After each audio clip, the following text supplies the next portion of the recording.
কথায় বলে ভগবান যদি চায় তুমি তাকে দেখবে তো তোমাকে অবশ্যই তিনি সুযোগ করে দেন তার কাছে আসার জন্য।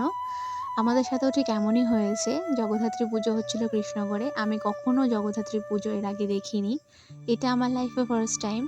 তো আমি তো আশাই ছেড়ে দিয়েছিলাম হয়তো আমি দেখতে পারবো না। কিন্তু তাও আমার কপালটা ভালো। মা হয়তো আমাকে ডেকেছেন ওনাকে দেখার জন্য।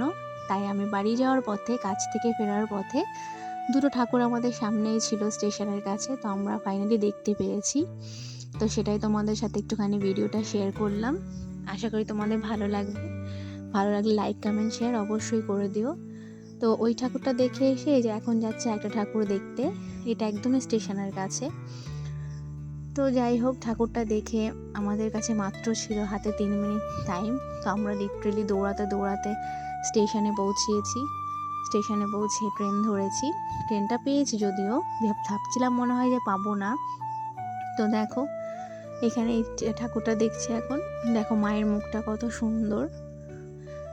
যদিও বুড়িমা ঠাকুরটা দেখার আমার খুব ইচ্ছে ছিল, সেটা হয়ে ওঠেনি। পরের বছর অবশ্যই দেখব।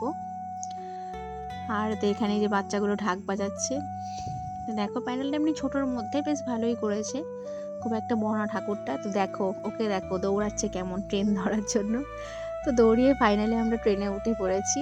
তো ভিডিওটা তোমাদের ভালো লাগলে লাইক, কমেন্ট, শেয়ার অবশ্যই করো। Bye bye.